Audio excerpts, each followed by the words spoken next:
Napahinto tayo dito kasi may nag-iihaw ng mais dito.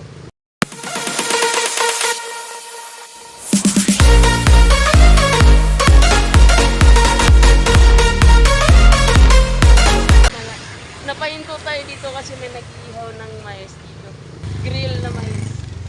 Ay, ito yung mahihain yung Ayan. Yan mo dito para marami pupunta. Sabihin mo. Sabihin mo yung area kung nasaan yung ihawan mo ng mais. Saan po ito area? Ano po ito area pare? Saan? Ayan. Oh. Bagang, Pisipan. Oh, yan. Puntahan nyo dito to. Malapit sa may simbahan. Gilid. Ayan guys. Napaka-fresh po yung mais. Oh. 35 lang ang isa. Sulit na. Ayan. Tapos sa inyo pa to lahat. So, saan ba galing itong mga mais ito? Pangasinan po, boss. Ayun, Pangasinan pa. Fresh na fresh yung nila. Danita, Pangasinan. Ayun. So, i-vlog natin yung mga paninda nyo rito sa gilid. Ito yung mga paninda nila, guys. Mura lang yung kamatis nila, guys. Oh.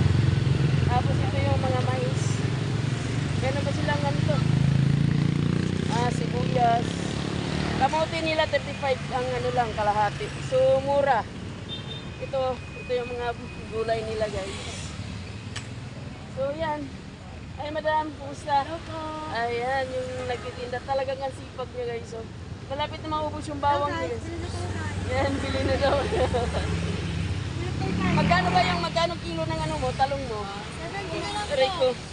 70 daw ang kilo ng talong. Ayan, guys, ang dami niyang paninda dito, guys.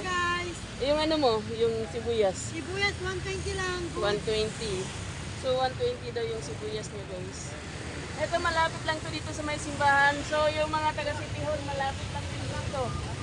So, maaari yung lakarin, konti. Makabili na kayo ng ilihaw na mais. So, yun lamang, guys. Maraming salamat. Maraming salamat sa iyo. Kapatid, ano pangalan mo? Ayan, si XL pala siya. Siya yung magtitinda rito. Tapos yung kuya niya. Mga gwapo sila, guys. So, punta na kayo rito. Salamat. Okay.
Kung nagkaroon din natin, din.